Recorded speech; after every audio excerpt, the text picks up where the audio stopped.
We made a downhill mountain biking timing system, and this was made for our school's collegiate mountain biking club.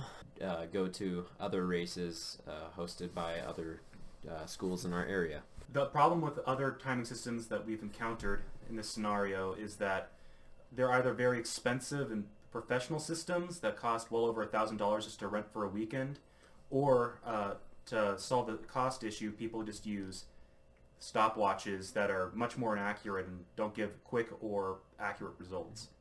And our school currently uses the hand timing for our race.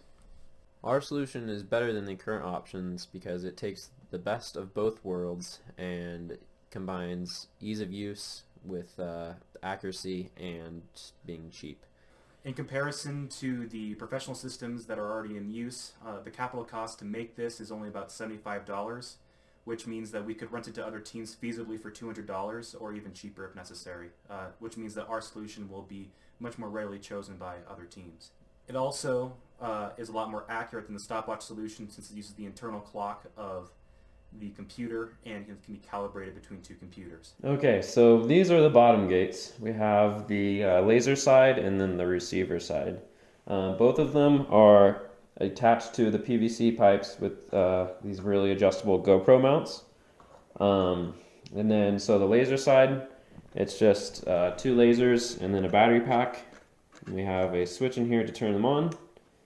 And then the receiver side has the Arduino in it, and then these photoresistors and these parabolas, which focus the laser.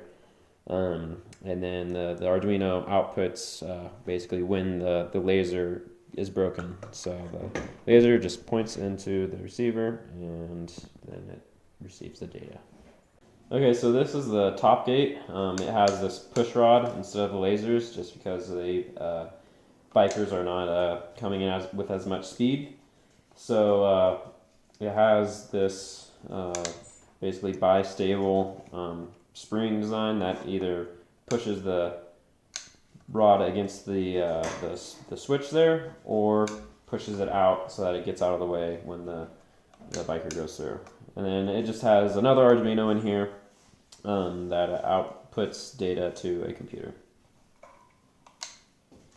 This is a primitive example of our downhill timing system with a top gate where Cade is currently and a bottom gate over there.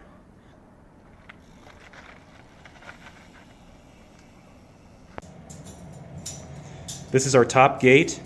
Right now there is a bunch of older data points in our spreadsheet, but as soon as we open the top gate, you can see another data point is generated. And so we can take that data point and then go into our spreadsheet here for the user, and then once we click the Start Set Time button, it'll populate that data with the most recent data that's in our data in section. This is our bottom gate system. This is used by lasers where once broken they'll populate data into our spreadsheet. Right now there's some data in it, but once the laser is broken again, new data is added. And it has the same functionality as before where you can go into this sheet and click on the next data point you want to enter and click Set Time. Our first step for the future is to change some of the design, mainly with the top gate. We need to put on a stronger spring or change the geometry to make the top gate arm better. We also could change some of the materials to make it stronger because the 3D printed parts are not super durable. After we get it fixed and more of a market ready solution, we're going to test it at a collegiate race, the first one that Mines puts on in the fall, and then from there hopefully we will be able to rent it out to other colleges and profit from it and hopefully make money for the cycling club.